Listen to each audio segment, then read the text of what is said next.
In honor of the player who scored our first touchdown in a playoff win since we returned in 1999, Carl Joseph. Welcome into the episode number 2 of Cleveland Sports Realm. I am Kevin. Alongside me is Jerome and, of course, producer Eric behind the camera. Jerome, how are we doing as we record Wednesday evening? We sit here and it is coming up on 8 o'clock.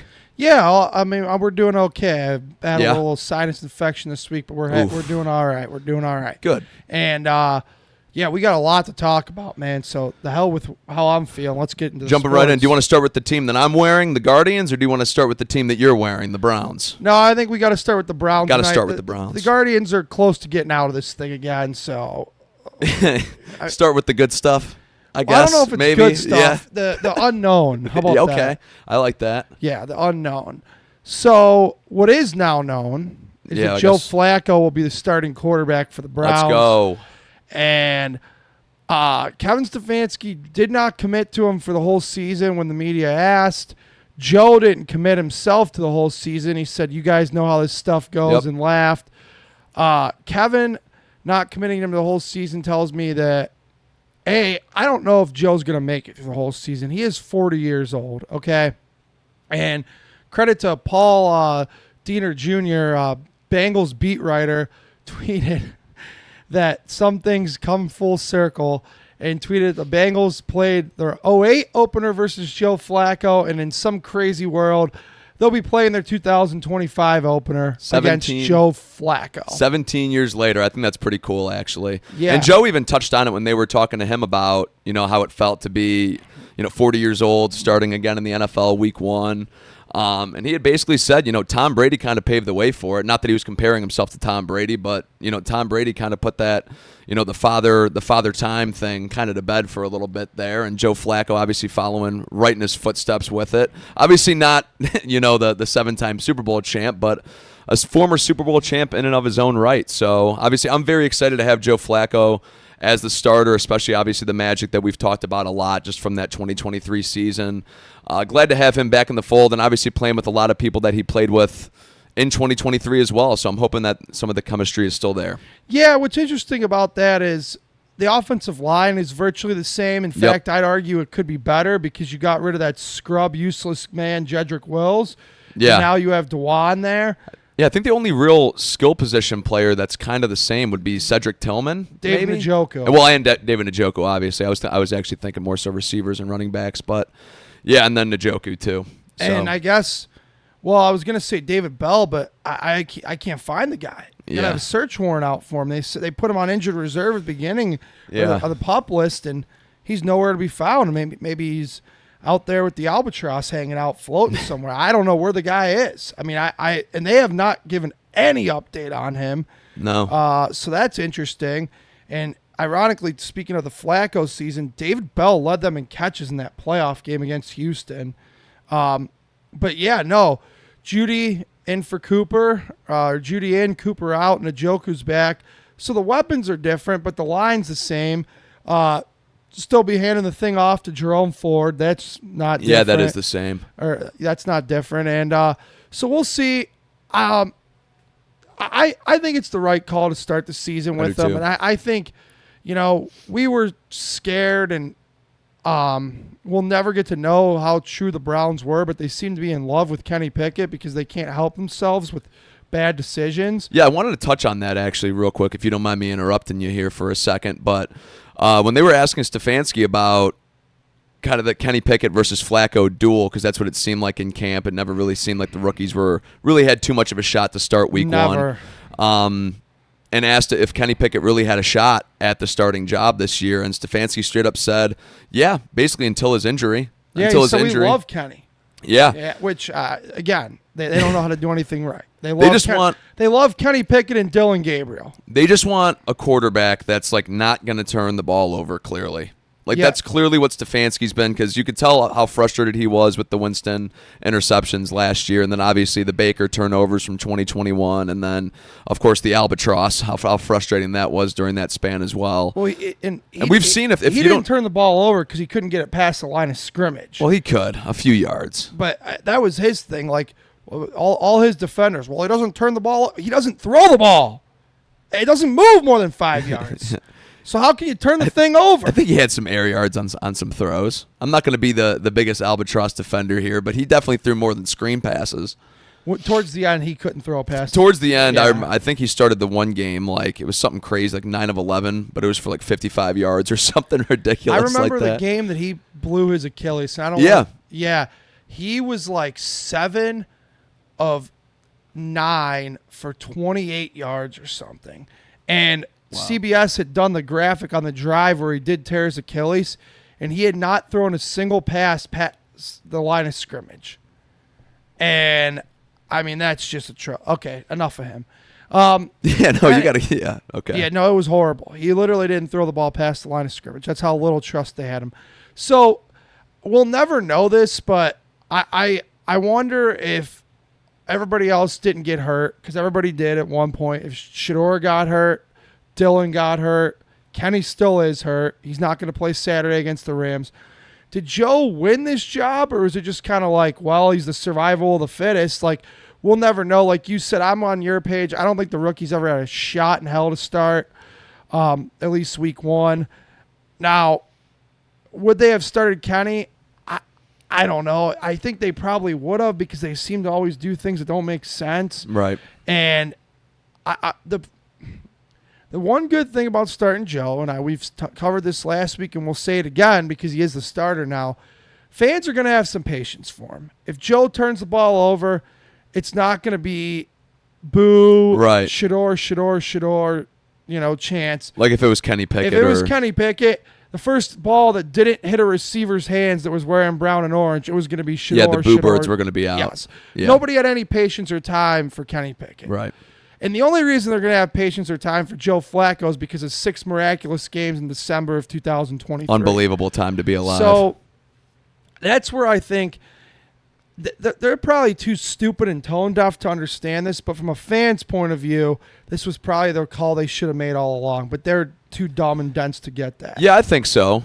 And I definitely do, to your previous question, like I do think it was probably more so just a process of elimination for the Browns in terms of who the starting quarterback was going to be. But, we talked about it as soon as the Browns signed Joe Flacco. That's who we wanted to be our week 1 starter. He worked so well with Stefanski in 2023. And I know that's really all we can go back on, but that's really all we can go back on is Joe Flacco in 2023 with Kevin Stefanski, and it worked magic. So I'm happy he's the starting quarterback. Now, how many games it's going to be? Do you have a rough idea of what you think? I'm thinking it's going to be at least 6, but I'm not going to go anything past that right now. Not for point of sake of making this boring. I hate to do it, but yeah, that was a number in my mind was 6 to 7. Okay.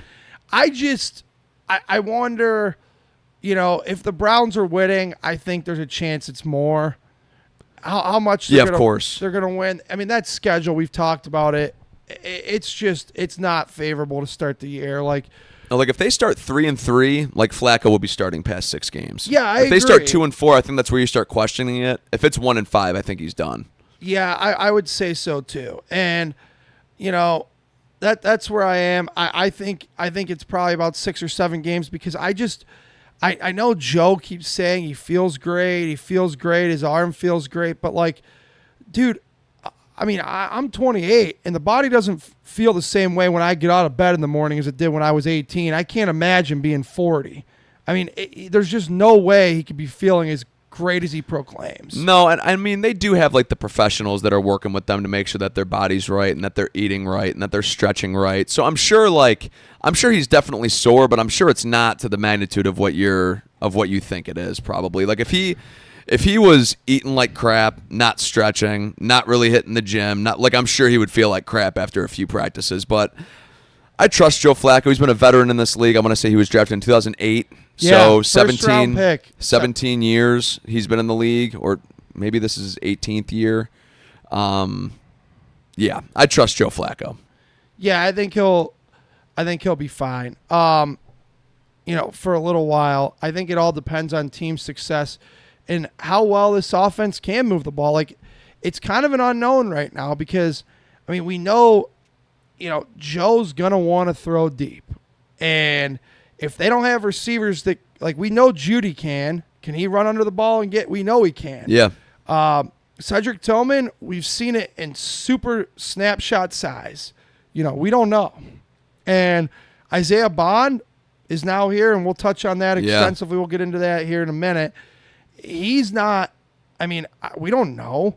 And then after that, Jamari Thrash has had a hell of a preseason. Yeah, I was about to say, I actually really like Jamari Thrash a lot. And maybe Andrew Berry finally drafted a receiver who's good. And I still think Cedric Tillman is actually going to be good. I don't know why.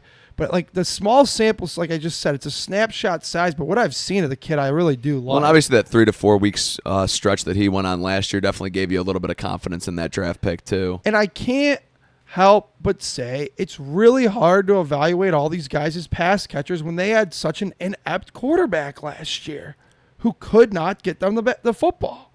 Yeah, and that's not even just the albatross. That's everybody that stepped under center too. And I'm gonna include Jameis a little bit in that too, just because of how inconsistent he was.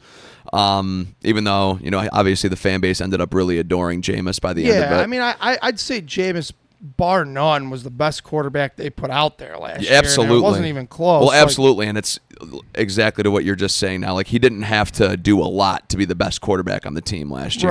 Right. And if you look at what they did, he got them 2 of their 3 wins, and I know 3 is not a lot, but he was responding. When he was out there, they were easily the most competitive they were in games. Well, and they were fun to watch. Even though we lost that game, I will sometimes go back and watch the condensed game footage of that Denver Broncos game, the Monday in nighter. Denver. Dude, that game was I know we were on the losing side of it. It was a blast to watch. It was a barn burner. Yeah, it was an absolute blast to watch, and the whole reason, at least from our end of it, was because of Jameis Winston. I remember we went down, I want to say 10 points to 14 points. I forget what it was. Threw a bomb to Judy. Well, we were watching the game together in our living room, and I was getting down. We were both kind of down. We were down by 2 scores at that time, and you go, well, Jameis is about to just start ripping it. And the first play from scrimmage, he throws a 75-yard touchdown pass to Jerry Jeudy, and we were right back in it. That game was an absolute blast to watch. Yeah, absolutely. And that's where I am. I think the offense, look, Joe is he's got a little Jameis quality in him where he does. It's 3rd and long. Kevin may call for a screen pass. Joe may not throw it. Joe may decide to rip it down to one of the people we're supposed to be blocked. And that's where I think it could be, there's some positive that's going to come out of that and some negative. We'll see how it all turns out. Obviously, the ideal scenario would be for winning games, which I maintain is the most important thing, and I'll touch on that in a little bit, is bar none the most important thing. I don't care about Arch Manning or Lenore Sellers, irrelevant. Because, at this same time last year, people were telling me that Carson Beck was going to be a first-round pick. Yeah, they were. And the guy's still in college playing for the U now. Yeah. So what cares about these damn mock drafts right now and Arch Manning and Lenore Sellers? I don't. I want to win football games, all right? So more on that in a little bit. Let's get to Denzel Ward. He got hurt, but Kevin Stefanski said they avoided disaster. It's, going to be day-to-day, so obviously he's definitely not going to play Saturday. You don't want to put him in risk way. And he's somebody else who probably should get the Myles Garrett, Joe Thomas, Joe Bitonio treatment at this point. Denzel Ward's an all-pro. Bubble wrap him and get him to September 7th at this point. That's what I'm saying, because I don't think it matters with Denzel Ward. I think that guy's going to get injured no matter what at this point in his career. We're gonna see an injury from him probably 2 to 3 more times minimum this year.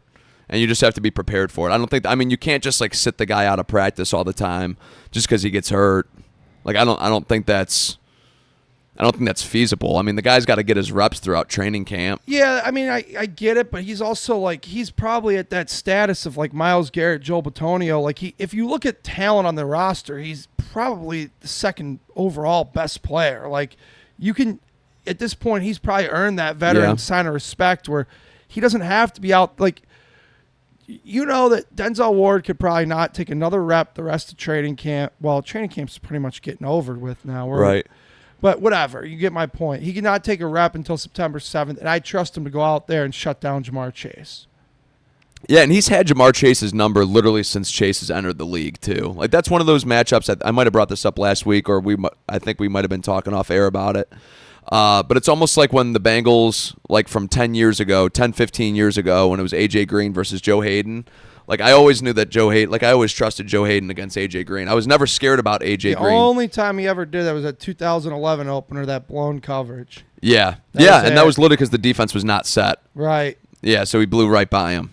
Yeah. But yeah, like Joe Hayden, that was one of those I was always confident whenever we went into Cincinnati or whenever Cincinnati came into Cleveland.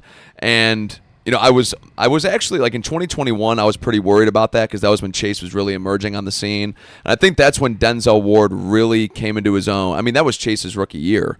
So I remember them being on the outside and that in Cincinnati after we had traded Odell Beckham, they were inside the 5-yard line, and I was like petrified because we had one-on-one Denzel Ward on Jamar Chase, and Ward intercepts it, takes it for 6. And I think that was almost, that was obviously Chase's rookie year, but I think that's kind of been the tale of the story between those two for the last 5 years. Denzel Ward to me, and this may be controversial, I think consistently, I mean, you're looking at 18, 19, 20, 21, 22, 23, 24. This would be his 8th year. He's done it longer now than the other guy. Denzel Ward's the best cornerback they've had since 1999. I mean, every year he is just locked down. Yeah, he is when he's on the field. I mean, Joe Hayden, I'm not going to lie. Like, Joe Hayden had a very similar issue of being able to stay on the field. So I don't want to hold that against Denzel Ward when comparing those two. But I would say at their peak, Denzel Ward has done it longer for us, but at their peak, I think Joe Hayden was still the better corner.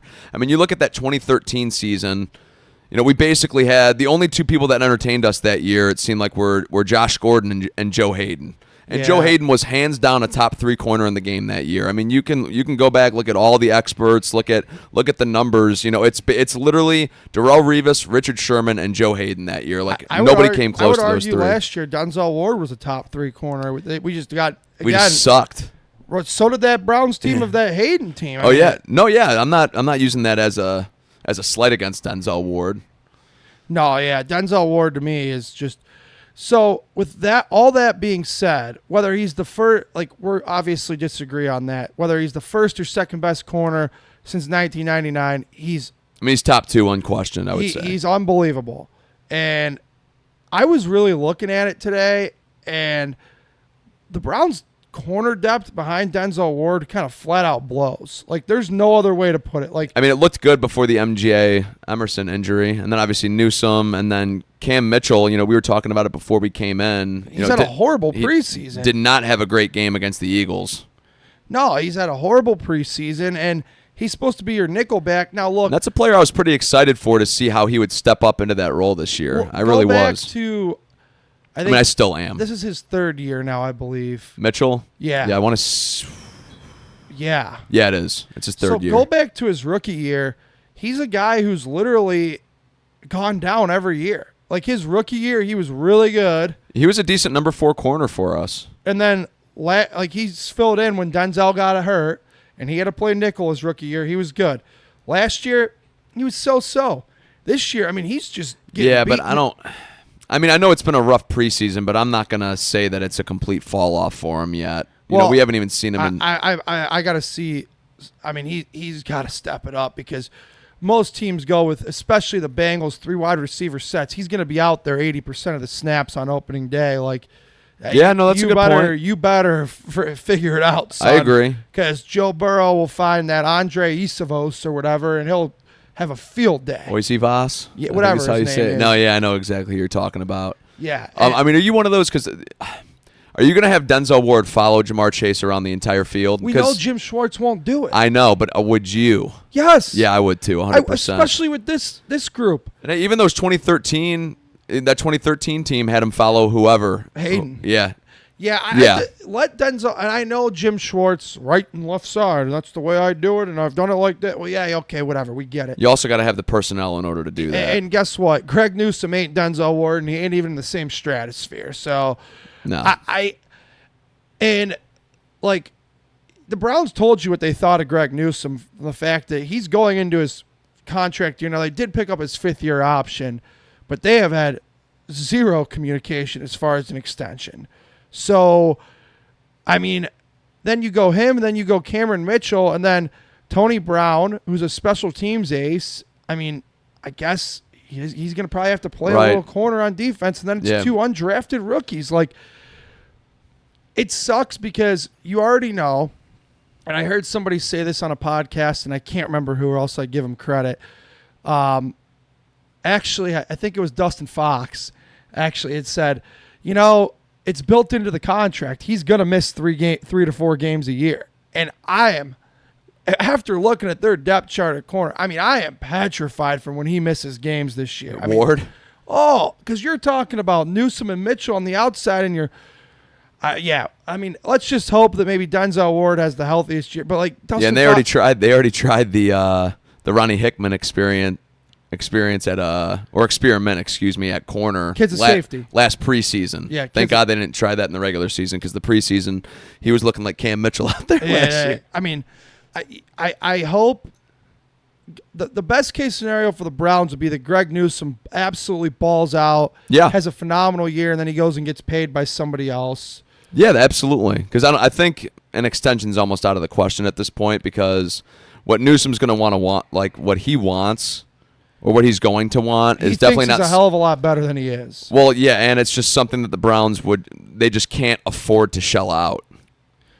Yeah. Well, again. We've talked. I mean, they don't have money at all. No. Look at their free agent signings this year. They were all 1 year, under $10 million deals, I believe.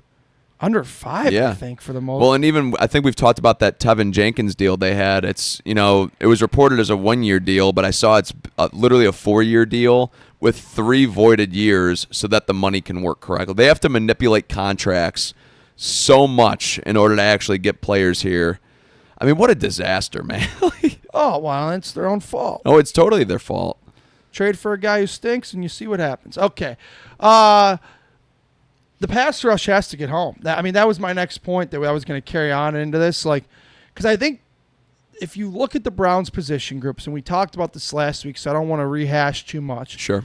Easily the most depth and the strongest position group is not just the ends and the tackles, but the defensive line as a whole. So those guys it's imperative that they get home, because, again, we're talking about it. You trust Denzel Ward, but everybody else is literally a question mark in that secondary. Well, I trust Hickman and Delpit at safety, but they're safeties. They can only do so much. Right. And even there, like, do you really trust Hickman that much? I don't know if you can. Like, I trust Delpit to be there. Like, the thing is, I'm not against. I like Ronnie Hickman a lot. I just don't know if he's earned like the trust. Like, he reminds me of I keep going back to that, like, 2012, 2013 Browns. That's literally what he reminds me of. The undrafted player who kept getting opportunities, kept making plays, but hadn't earned the trust yet. And then 2014, finally Gibson came into his own, and I trusted him back in the safety role. So hopefully Hickman does that this year. Well, and if not, they did sign, like, they have some safety valves there, because they have DeMonte KZ, and they have that Nick Needham dude too. I don't think he's going to make the team. Yeah, I don't think he is either. But actually, at this point, with looking at that, I'd trust Nick Needham to make the team over Tony Brown. No, they need Tony Brown. He's got to be their special team. I can't think of the kid's last name's James. I don't know. LeBron's distant relative, some undrafted corner. No, it's actually not. But well, then we still have like Miles Harden too, don't we? Yeah, he's here. So I don't think Nick Needham's going to make the team. Yeah. I think I trust Tony Brown more as a special teams ace too, and that's what it's going to come down to. If things go right, neither of them are going to be getting much snaps for shorts. Right. They'll be playing all their snaps for Bubba Ventrone. But they also have Rayshon Jenkins as a veteran safety is here too. So I think that they're going to end up keeping 5 safeties, because I think they'll keep DeMonte KZ and Rayshon Jenkins. Delpit, Hickman. And then Delpit and Hickman. And maybe 4. I don't know. We'll see. Yeah, it'll be interesting to see how it plays out. Hopefully, yeah, like you were saying, though, Jerome, hopefully it ends up not being that important of a decision. Right, absolutely. All right, well, let's talk about the preseason game too, and Dylan Gabriel finally got his shot. I mean, look, just like we talked about with Shedeur, it's, against 2s and 3s, and I'm not going to go crazy. I thought he was okay. I mean, I thought he was decent. I thought... I didn't think there was anything too crazy that stood out that was bad. I didn't think there was anything crazy that stood out that was like great. I think his interception, his pick six, clearly a miscommunication. There were two guys in the same area, Whitehart and Deontay Johnson. Deontay Johnson with miscommunication. The sun did rise today. That guy the ball never knows where he is. Well, that, and then there's, Whitehart puts his hands up as the ball goes right by him and into the Eagles player's hands. So I know that Gabriel threw that pick, but I'm not holding it too much against him. And then obviously there was the botched, I forget who the running back was at the time, but there was the botched handoff with the running back. That I do put on him. As a quarterback, you got to know how to hand off the damn football. Well, as a running back, you also got to know how to grab it. Yeah. A lot of these guys will end up just randomly going with the two hands, or they'll go like this, and they teach you your arm's got to be horizontal and parallel, and right. One's up, one's down. It depends on what side you're grabbing the ball from. So it's on both of them there. Hopefully they're just getting those out during the preseason, and hopefully we don't see either of those two players during the regular season. Right. But I you know who I want to see if it comes down to that point. Sure. No, I know exactly who you want to see. Yeah, and I mean, like I said, Dylan Gabriel, as far as I'm concerned, it's whatever. I thought he made a couple really good throws, though. I did. I will say he seemed to have a nice connection with Jamari Thrash, who we already highlighted on this episode. And, honestly, he made a couple good throws. It's just, like we said last week, it's really hard to tell against vanilla defenses. And it's vanilla offenses, too. Like, they're running, I know that we ran a reverse on Saturday, but, you're going to run the reverse during the regular season. A lot of people know that play is going to eventually come. So... yeah, you're running vanilla plays on offense and defense. You're really just, they're doing what the preseason is built for, and that's just seeing who can hang with the big boys on the other team. The more and more I listen to Kevin talk, and he doesn't say much, I am... Stefanski. Yes, not you. I am... you say a lot, but anyhow, the more and more I hear Stefanski talk, the more and more I am just, convinced and... absolutely believe that Dylan Gabriel was a Stefanski pick. I don't think anybody else in that building was going nuts to pick him. I think that was one that Kevin beat the drum for. I could see that. He just talks about this kid he's good. I could 100% see that. I feel like a lot of coaches end up trying to do this, and that's they fall in love with somebody. And, we saw, I should say, Bill O'Brien to a different extent. He would see a player he liked. And this would be on a different NFL team, and he would just trade, a second-round pick for him. Even though it's whoa, those players typically go for, fifth-round picks. No, I got to get my guy. Yeah. I think he traded us, a third-round pick for Duke Johnson at one point. Right. And Duke should have been, a fifth- or sixth-round pick there, honestly. Yeah. I mean, I don't know. The more and more I think about it is, I'm and that's what does bum me out, and I think a lot of Browns fans, because I know if it comes to it, if Kenny Pickett, by some miracle grace of God, is still around, which I think he will be, and Dylan and if they keep the four quarterbacks, I just don't see. I think Kevin's going to give his shot to his guy, and he's not going to give it to Shedeur, and I think it's just going to be a waste of time because I don't see anything in Dylan Gabriel. Do you think that comes before or after we see Kenny Pickett? I don't think we're going to see Kenny Pickett. You don't? You think we're going to trade him? I think Kenny Pickett, if his hamstring, he's not playing again Saturday. We've yet to see him play. Problem is the rest of the league is yet to see him play, so he has nothing on tape. I just outright, at this point, I'm cutting my losses. DTR, yes, it was the preseason, looked awful against us. That's what you traded for him in a fifth-round pick. Cut your losses. The guy stinks. Let him go back up somebody else. Because I think it's, to me, the whole keeping four quarterbacks, just, I don't get it. I don't get it, and I think I had actually brought this up on an episode a few weeks ago. I never thought that there was a chance that they weren't going to do this. I know a lot of people thought, they're going to have to pick 3 out of the 4. They have to pick 3 out of the 4. But they have capital invested to each and every one of them, outside of Flacco, who they just named the starter. Like, basically, they just signed Flacco off the street the same way they did a year and a half ago. Yeah, I mean, and then there's Shador. You traded two draft picks to go up and get this guy. You spent a 3rd-round pick on Gabriel, and then you traded a 5th-round pick for Pickett. And Andrew Berry is one that we know is stubborn when it comes to this crap. He's very stubborn. He doesn't want there to be a sunk cost into anything, which you do. You have 4 draft picks spent on 3 quarterbacks, and none of them beat the guy you just signed off the street for the starting job.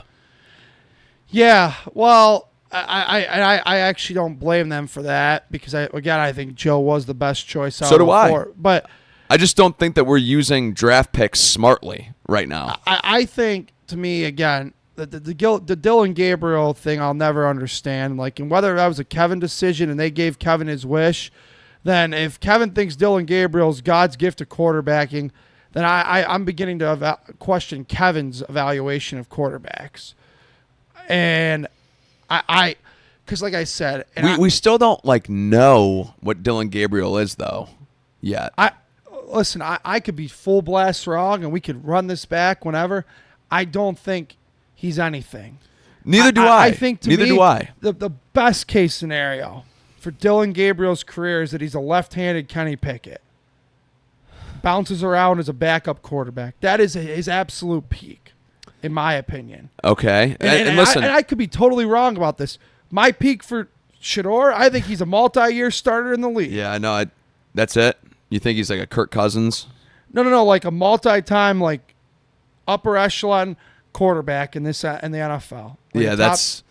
Yeah, obviously, you and I have talked extensively about how we differ on that opinion. But I mean, when it comes to Dylan Gabriel, though, I'm not going to question Kevin Stefanski's evaluation of quarterbacks yet, just based off of that pick, because we haven't seen it yet. Now, if we go back, to where Hugh Jackson was pounding the table, you guys got to trust me on this with Cody Kessler. Then you can look back and talk about how you can evaluate his evaluation of quarterbacks at that time. We all know that Hugh Jackson couldn't evaluate anything.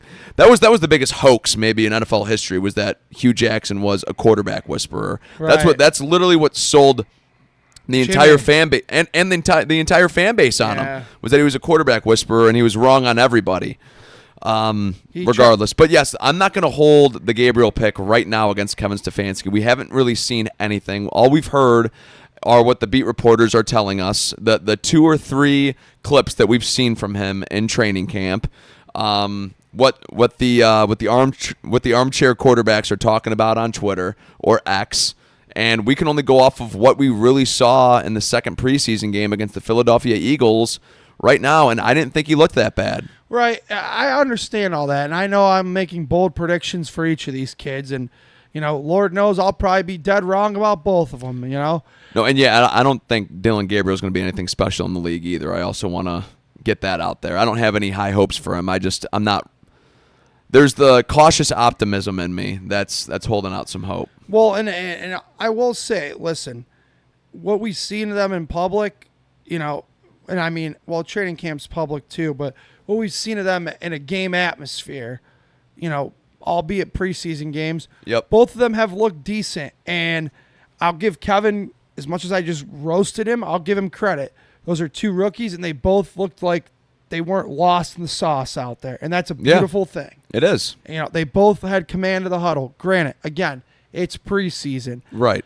And we can even go back to the preseason game prior with Shador Sanders. There were multiple plays that stood out that I was very impressed with him, and there were a few that I was like, oh, what is this guy doing? I had the same thing with Gabriel. Right. I think I was just telling you about this just a few days ago still. That second touchdown pass that Shador Sanders threw was like perfection on how to play quarterback. The way literally, how he dodged the edge rusher, let the running back pick him up, stepped up, and delivered a strike across the middle. It was gorgeous. And then I still think he got away with one on the first one that he threw in double coverage, but still he threaded the needle. And then, like I said, there are a few questionable plays the same way with Gabriel. So you got the rookie experience with both of them. Right. The only reason why I could see them keeping Pickett for at least the first couple weeks is if, let's say, Joe, tragically, something happens. Tragically. What do you mean by that? like something like a big time injury. Okay. Something like really devastating, blah, blah, blah, blah. Sure. I don't know if they, as much as they trust or they claim that they love both these kids and they're great and yada, yada, I don't know if they right now trust either of them to go into a game right now. No, you couldn't. And that's where I think that Kenny, probably by the grace, again, I think he's going to be here. But wouldn't you trust a first-round talent week 1? I would. I'd trust him to be the backup. You'd throw him out there right now? I'd trust him to be the backup. I'm saying what I think they think. Yeah. I trust Shedeur Sanders to back up Joe Flacco for the whole season. Now. Yes. Today. Yes. Okay. I think there's that much talent there. Okay. And I know I get a little crazy with my Shedeur, But I don't. I could be wrong on that. But I also wonder if Kevin has a little buyer's remorse. Because remember in 2000 and I want to say 23, and I could be 2000. Yeah, it was 2023. Let's hear it. DTR lit up the preseason. Oh, my God. He was unbelievable. DTR was lighting up the preseason against guys who a lot of them are probably bagging groceries and working at Take 5 right now. I mean, he dominated. And the Browns got sold on the fool's gold and immediately said, well, there's our backup. We don't need Josh Dobbs. And look what happened. DTR was forced to go in, which no one should have to debut against, the Baltimore Ravens. And it didn't go on 2 hours notice. Yeah, and it didn't go very well for the poor kid. Okay, Kevin Stefanski may look back at that and think, well, blank, shit. If if Joe gets hurt, I don't want Shedeur in there, or I don't want Dylan in there. That might be the way they're looking at it. It could very well be the way that they're looking at it. But then there's a shot that we never get to see them. Ever. See, I think no matter, ever. It to me, it's the great unknown because it all depends on how this team does. No, it totally does. Because if you, hypothetically, let's say, and this is a brutal schedule, hypothetically, I'm not saying this is what I think is actually going to happen. Correct. Let's say the Browns start at 4-1. This Woo! town's rocking. Flacco chants downtown across West 3rd, leaving the stadium across East 9th. Would you be calling for wrists up? No, after the that's one what loss? I'm saying. After the one loss. They're starting 4-1, and the flats, people are going ballistic, partying, hooting and hollering, all that going on.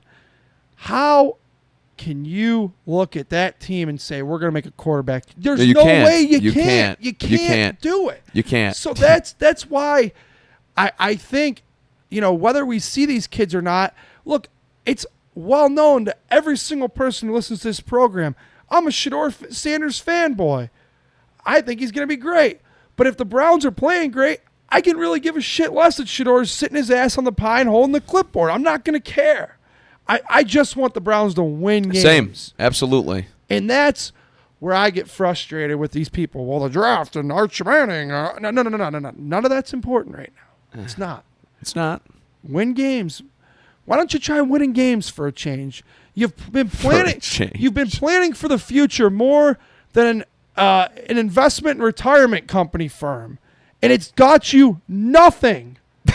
Nothing. That's all they've done. They've planned for the future for 27 straight years, and they have zero to show for it. Yeah. Why don't you worry about the present for once? All right. Yeah.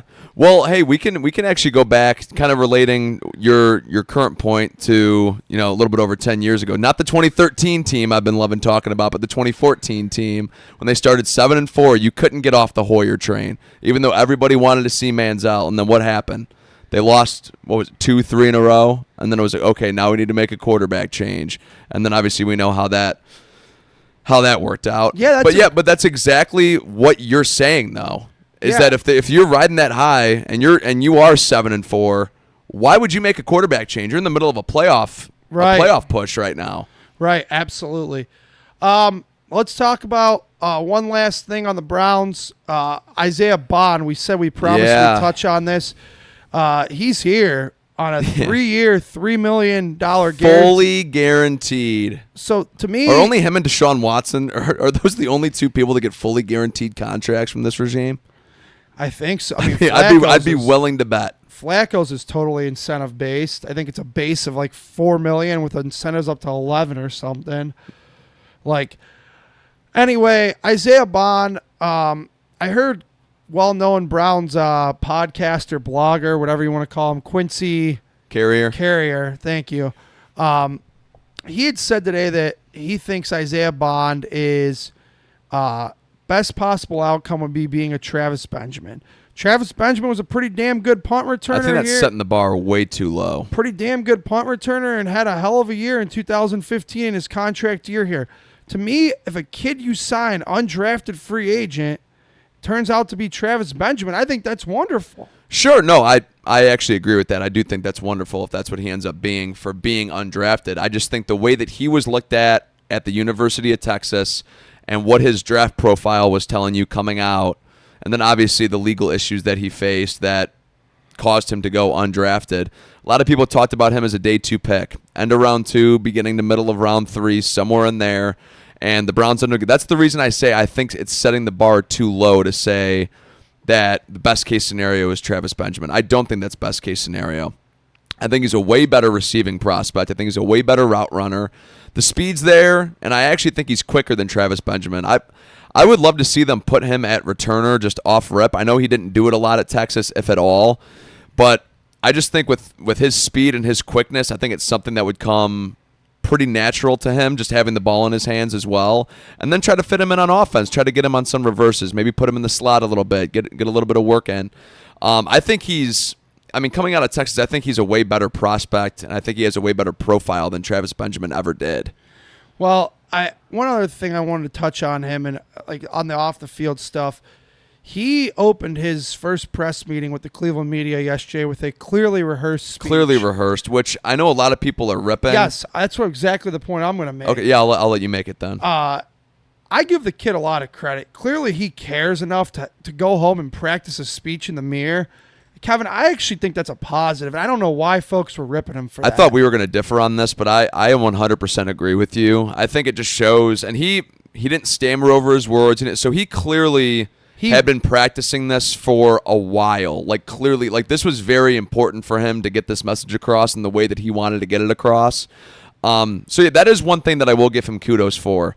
Now, when it comes to the Browns, like, are you going to ever make it a point to say, like, we're not going to go out of our way for people who abuse women? Like, even this is before the Andrew Berry era. John Dorsey, we mentioned it before, went after Kareem Hunt. Obviously they know about all these allegations with the Albatross. They know that it's about 30, give or take, and they mortgage their entire future for them. And then obviously you can't predict these 2 instances, but they happened anyway. So did you really do the quote unquote due diligence that you say that you always do? And Michael Hall and Quinshon Judkins in back-to-back years, and then you go out of your way knowing that there's an allegation with this guy that caused him to go undrafted. So clearly a bunch of teams did their due diligence in order for him to go undrafted at this point, because if nobody had any concerns, he would have been drafted at least on the 3rd day, you would have thought. So now you go out of your way for this guy. Like,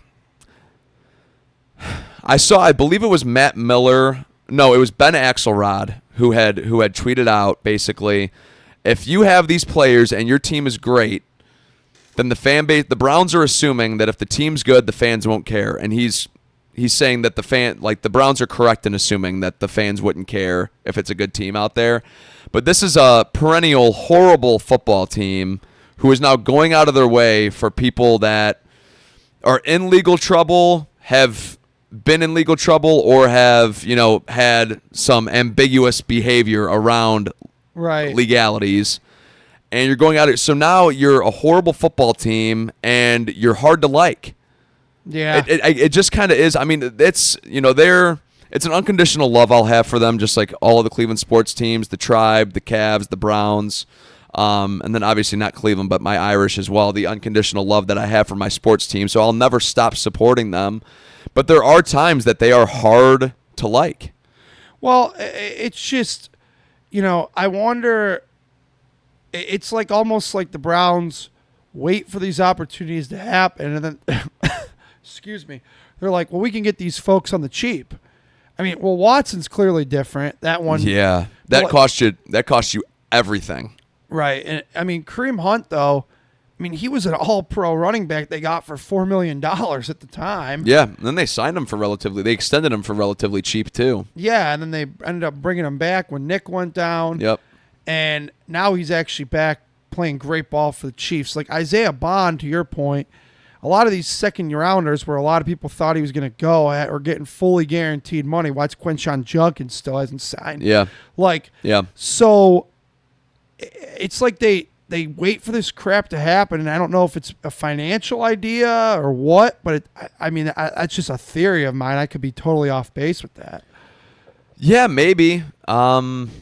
Just knowing that they won't have to shell out a ton of money. I mean, obviously they guaranteed Isaiah Bond his contract, but it wasn't a ton of money. It's $1 million a year, which in NFL terms is basically minimum wage. Yeah, no, exactly. So if this kid turns out to be anything, it's a steal, And I mean, look, we just talked about this at the beginning of the program. Like, Jerry Jeudy's your only given. Cedric Tillman, the health hasn't been there. Jamari Thrash looks like maybe a nice fifth-round contributor from Louisville. Don't really see enough yet. Right. So they're looking at this as another lottery ticket, but maybe they love them. They love lottery tickets. One they can cash in on. So that's the way I look at it. I mean, that's the way I look at it, too. I mean, when I first saw the news, I had a friend of mine from high school that had texted me as soon as the case was dropped. And he said, basically, give it a couple hours and he'll be a Cleveland Brown, jokingly. And it was within, like, less than a half hour that the news came out that he was signing with the Cleveland Browns. But, yeah, no, I mean, if he amounts to anything, if he ends up even being your fourth receiver, it's a win for you. If he ends up giving you anything special teams, it's a win for you. And if not, you didn't waste a draft pick and you didn't spend a ton of money. So, I mean, it's very high risk or a low risk, high reward for me. I agree with you because but it's still annoying that they're going after these players constantly. The natural speed and all that, I think returning could be in his future. I don't think you're going to see that this year because he was signed so late. I mean, camp's practically over. I don't even know if he's going to be able to play this Saturday if they can ramp him up that quickly. I bet you they'll get him some reps on Saturday. Hopefully, yeah. I bet you they do. And they do have veteran DeAndre Carter right now, who I think is going to make the team because you need somebody who can return. A guy who I don't think is going to make the team, and I want your opinion on this because we will not record another I think program. I know who you're going to say. Yeah, I don't see any way Deontay Johnson I don't see it makes either. his team. First of all, he stinks. Okay, let's get that out of the way. He's stunk for years. He has not been relevant in this league since Ben Roethlisberger. In almost half a century or half a decade. Yeah, I don't know why I said century. The last year he was still anything in this league. Ben Roethlisberger was tossing him the ball. Yeah. So like, Pittsburgh could not wait to get rid of him. He went to Carolina, pissed everybody off down there within a matter of a couple months. Sent him to Baltimore. Baltimore got pissed at him. Sent him to Houston, or I think cut him flat out. He went to Houston for 2 weeks. He made a terrible enough impression within 2 weeks that he went back to Baltimore for the playoff game and only went back there as like a, emergency case scenario. And then there's the Browns again. Oh, a guy with character concerns. Let's bring him in. Again, look, it was like $2 million. I don't think any of it was guaranteed. So like, no harm, no foul if you cut him. I mean, I get it because, like, you're trying to see if there's anything left in the tank, but I think through this training camp he proved there isn't. And the fact that he was out there playing in the third quarter, if you're playing in the third quarter in the second preseason game, it's not looking too likely you're going to make the ball club. And I just don't know what the upside of having him on the roster is. Like, okay, if he plays well, then what? Like what, we re-sign him next year? Yeah, I just don't really get what the upside is with him and having him out. Like I'd rather see Cedric Tillman, Jamari Thrash, Isaiah Bond. Yeah, exactly. Isaiah Bond, who we just talked about. David Bell, if anybody can find him, if he's located on the earth. No, I don't see any. And Deontay Johnson's someone who, if he's going to make the team, it's going to be as a fifth or sixth receiver. I don't envision the conversation of Kevin Stefanski and Bubba Ventrone asking him to play gunner going very well. I agree. And I can't really see him giving max effort gunning either. No chance. I think he'd be pushed out of bounds and go. He doesn't give max effort on his routes. No. On the position he's supposed to play, let alone if you ask the guy to play. And another thing is, okay, let's say he does run a perfect route and Joe delivers a perfect football. It's falling to the turf anyway. He can't catch. Yeah, he's had trouble with the drops before. And Mary Kay Cabot, I saw people ripping her on X because she had said Deontay Johnson dropped a pass on a curl route or something in practice and goes, usually he catches those. And everybody goes, have you been watching this guy the last 7 years? Yeah. No, I did see that. I mean, literally, I know we both have friends that are unfortunately Steelers fans. They literally nicknamed him Deontay Dropson. Yeah. And that's the guy the Browns decided would be a good addition to the ball club. With character concerns. It's like an offensive lineman with character concerns that can't pass block. Yeah. Like, why would you bring him in? He can't catch. He plays receiver, and he can't catch. Yeah. The most important element of You know what they should job. try him at is corner. Receivers who can't catch, they usually just try him at corner. Yeah, Let's see if Deontay Johnson can keep up with those guys. I think Deontay Johnson better... he's a lost cause. He better start looking at the United Football League or the XFL or whatever the hell they call it. Yeah, he'll be in one of those leagues here in the next year and a half probably, yeah. So, which is a crazy fall off because he did at one point, like we pointed out, have 100-plus...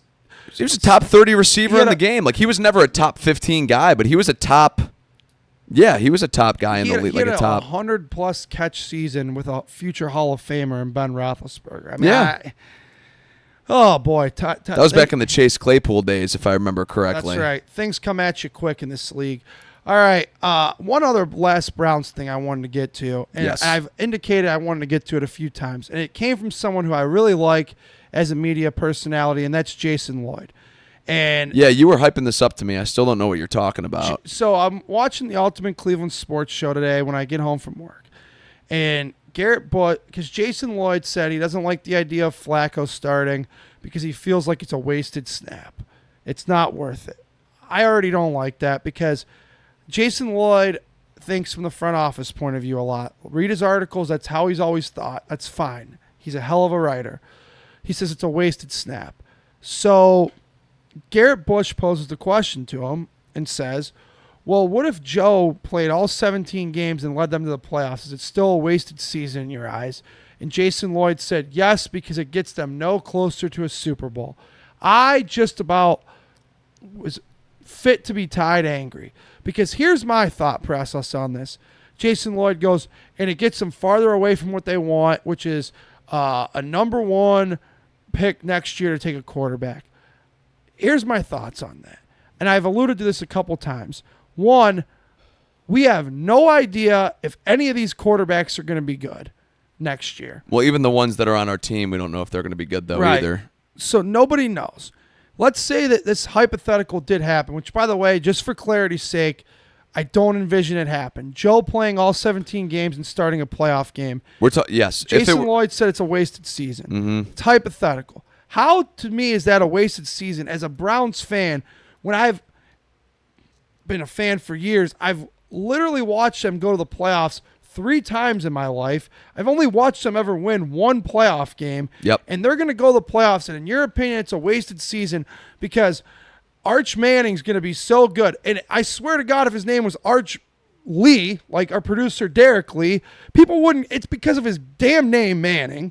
People think he's just God's gift of football. Sure. I mean, he's a good player, but I understand what you're saying. He's elevated because of that. Right. And to me, to say it's a wasted season from Jason Lloyd's point of view, I just don't understand that. This is a team, mind you, that has not won a division, a 4-team division since 1989. And we're going to say it's a wasted season if they make the play. I mean, that is just lunacy to me. Yeah, no, I think it's absolutely ludicrous as well. And I think what's frustrating about this whole thing, too, is Jason Lloyd even brings it up in his own point based off of what you were just saying. And they want a high draft pick next season because they want to go after the quarterback, which is what we honestly thought was the game plan after they traded down from Hunter and accumulated that future first and then got the second-round pick to take Judkins. Everybody thought, next year they're building up for the quarterback draft. That's what the game plan is. Then they take Gabriel in the third, whatever. We thought, you had said prior to the draft, if they don't take a quarterback, it's a failure of a draft. At all. And it didn't matter where it was. You just said they need to take one somewhere. Right. That it was a failure of a draft. And then they did, and we were like, okay. Then they spend 2 more draft picks on Shedeur, which I just said something about that about 20 minutes ago or so. And now we're talking about them planning to draft another quarterback. This is what, it's not even Jason Lloyd's point that's frustrating. I mean, his point is pretty ridiculous if you ask me, but this whole quarterback fiasco with the Browns right now of let's just send draft picks and draft picks and draft picks after these guys is maddening to me. Maddening. Because, and then now going back to Jason Lloyd's point, you go 10-7, you make the playoffs. What do we say about making the playoffs? This is in any sport, mostly in the MLB, but we say it about the NFL too sometimes. You make the playoffs, anything can happen.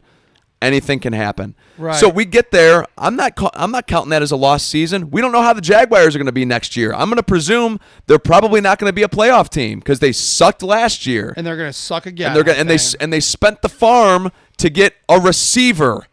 Right. At number 2 overall. That's not going to. They already have an elite receiver in Brian Thomas. They already have good corners. They didn't need to make this move for Hunter. And obviously it sparks the interest and the excitement amongst that Jacksonville fan base, but they didn't need to make that move. I think that move actually set their team back a little bit. But we get that extra first rounder. We don't know how good Jacksonville's going to be. Maybe if both of us, if Jacksonville and the Browns, maybe if both of us are in that 15 to 20 range pick-wise in the draft next year, maybe you can package both of those up and move up for one of those guys. Then you have your quarterback, Jason Lloyd. You don't have, let's not put all the eggs in this basket of we have to tank. We did that. We did that in 2016. We did that in 2017. And we ended up with the franchise guy and moved on from him 4 years later. And now he's killing it. He was a top 5 quarterback last year statistically. So what is this tanking bullcrap what has it ever done for us outside of get us one freaking win and waste the primes of all the good players that we've drafted? Like I just said earlier in the program, and I'm going to double down on it. They as an organization, they have planned for the future more than an investment firm does. 100%. And it's got them nothing, to your point. Nothing. They have nothing to show. Again, we play in 4-team divisions in the NFL. They have not won one of those things in 1989. The last time the Browns won a division, 50% of the fan base was sperm cells. They weren't even here to see it. I mean, come on. It was over 35 years ago. It's ridiculous. It's a ridiculous thing to plan for the future. Why not try to win some games? I agree, man. I'll guarantee you have. And the problem that is the Browns aren't like a super young team and a garbage roster like they were in 16 or with 17, a lot of money. In 17. With a lot of money and a lot of draft picks. Right. They are still loaded to the max, loaded to the cap, and they're loaded with veterans. Loaded with vets, and they have average draft capital. They have an aging, expensive roster. So, yes, you need to, as much as maybe Andrew Berry and Kevin Stefanski, this is where they differ, because I'll guarantee you Kevin Stefanski is going to try to win ball games this year. 100%. Andrew Berry might be, well, we're going to plan for this and plan for that. He might, but I guarantee you everybody in that locker room, Kevin and his staff and all them players are trying to win now. The front office and Paul DePodesta, he's planning for the 2076 draft. Okay, God bless them. They're going to do what they want to do, but try to, at least the guys in the locker room, you have an aging roster. Not many of these guys. They're on the back 9 of their prime. They've all made the turn and got their hot dogs on the golf course. They're on the back 9, a lot of these guys on the roster. Try to win some damn football games. Yeah, no, I 100% agree with you. And you owe it to that roster, and you owe it to the fan base based off of the last quarter century. Yeah, exactly. Yeah. They owe it to the fan base. And like we just said, you haven't won a division in 35 years. And like we've said before, you better start building a good football team when that stadium opens. Yep. You're going to charge. You want to charge an arm and a leg, Jimmy? Yeah. And you better figure it out, buddy, because he's right. He's 100% right. Ain't nobody going to pay $250 to sit in the 500s and another 100 for the park the car. No, yeah. And then $28 for a beer to watch crap. Well, and I'm telling you this, kind of like how you're on that little strike, and we're going to start talking about them here in about a minute or so. about the strike that you're on with paying for games for the Guardians. Like if they don't have a decent product on the field, and I know there's no real way to measure that other than just the eye test, but if they don't have a decent product on the field by the time that stadium opens, I'm not paying to enter. Yeah, I don't blame you. Maybe I'll cancel my season ticket. Well, it's 5 years away. We'll get there. All right. Look, and by no means I just want to clarify again, do either of us think the Browns are going to do that? Like, we don't see it. Them winning but you never know. Everybody's 0-0 right now. We'll see what happens. All right, real quick on the Guardians. They had a pathetic homestand. They got swept by the terrible Braves. Oh, my goodness. They lost. They did win 2 out of 3 against the Marlins.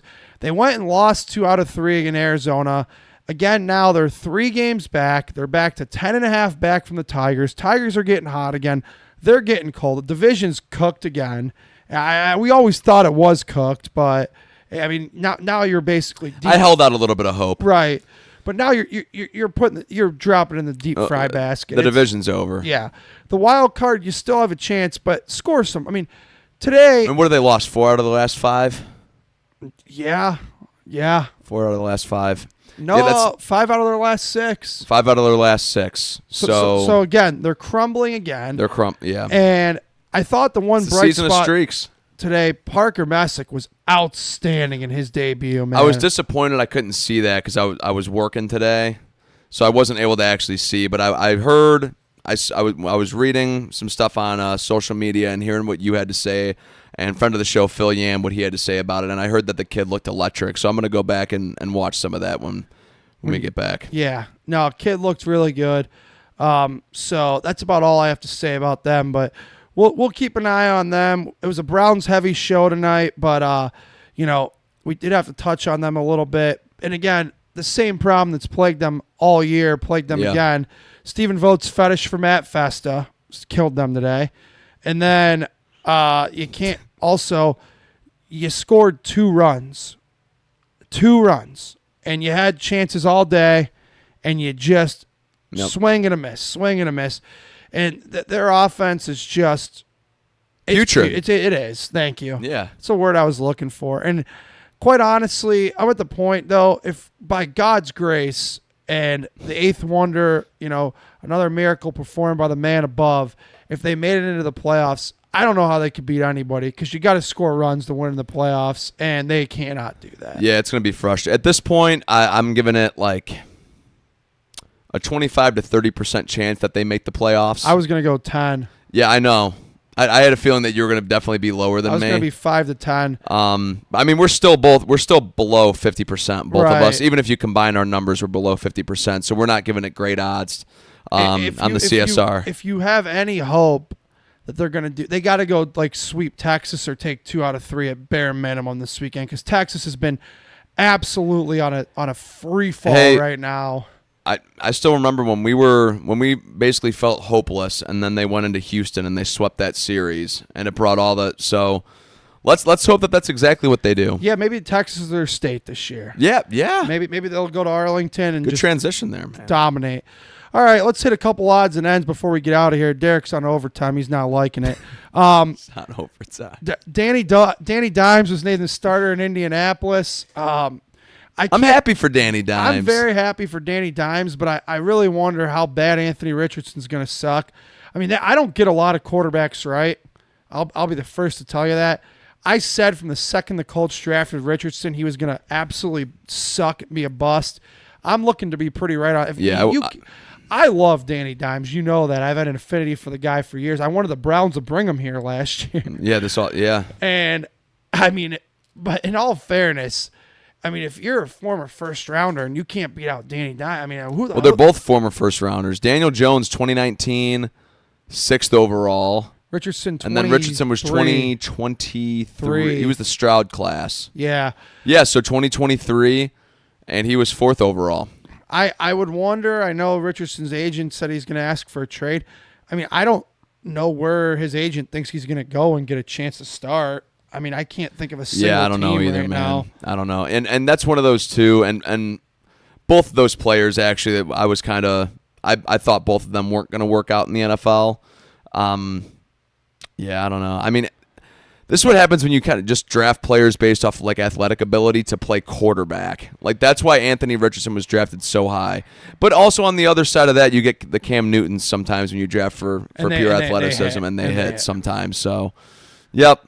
All right, well, it's time. I can't believe we're back here again. I feel like we were just sitting in the same studio discussing Ohio State's national championship victory over Kevin's Irish, but it is time for college football. Week 0 starts this week. Yeah, and actually both of our teams announced their starting quarterbacks this week. Yeah, and that's the next point we're going to get to. Okay. But week 0, we got actually a ranked matchup in Dublin, Ireland. I'm actually happy because week 0, no offense, is usually like Notre Dame beating the crap out of somebody over in Ireland, and that's not going to be the week 0 matchup this year. It's Kansas State and Iowa State, 2 ranked teams, both in the teens to start the year. So, college football fans, you got your first good ranked game of the year to watch this Saturday. I don't remember if I know Iowa State's involved, but I can't remember if it's Kansas State or not. But I believe that rivalry is called Farmageddon. I believe you're right. I actually believe you're right. Kind of an awesome name for a rivalry, actually. Absolutely. And then Julian Sain was named the Ohio State starting quarterback, kind of as we expected. Yeah. And then C.J. Carr was named for the Irish starting quarterback. Where did he come from? Yeah, he was a true freshman last year, which is kind of going against the grain of what the Irish have done the last few years and going to get a 5th-year transfer. But he was a 4-star out of Michigan last year. He was the guy that I wanted to get the starting role this year, so I'm excited to see how he comes in and works with Jaden Greathouse and Faison and all those guys. Jeremiah Love. Yeah, I'm excited. It'll be good. I'm excited for Julian Sain. I mean, I'm no quarterback expert. I just proclaim that. I can just tell him, you find 4, you'll be all right. You'll look good. Yeah, that's what I would say. That's what I would say for the Irish too. Go find Jeremiah Love. At Ohio State, you find Jeremiah Smith. That's right. That's right. So I read that C.J. Carr kid was Lloyd Carr's grandson. Oh, really? Yeah, the former Michigan coach. So. Okay. All right, that'll do it for this week's program. We'll be back next week with plenty more to talk about. We're going to have another loaded show, more Browns. We'll have roster cut down to break down, and then we'll have Guardians, see what they do in Texas. We'll have college football to preview. Each of our teams will have a game. That's right. And a big game. Huge game. Neither of us are starting with cupcakes. Yeah, you brought up Carson Beck a while ago this episode, but yeah, Notre Dame will be going into Miami with C.J. Carr making his first start in Miami against Carson Beck. Wait a minute. Can't be. Mel Kiper and them told me he was going to be the number 1 overall pick. What happened? Oh, Carson Beck. I mean, yeah. So, again, I'm going to say it one final time. The Lenore Sellers, everybody, calm. Let's see what happens. We have a full football season ahead of us, all right? That's right. Anyhow, if you like what we had to say tonight, then you can get more of that. You can follow us on Twitter and not Facebook, sorry, Twitter, Instagram, and TikTok at CLE Sports Realm. The episodes are available for your listening pleasure on YouTube, Apple Podcasts, and Spotify. Derek, good job out of you. Kevin, good job out of you. Thanks, man. That'll do it. We'll talk to you folks next week. Go Brownies.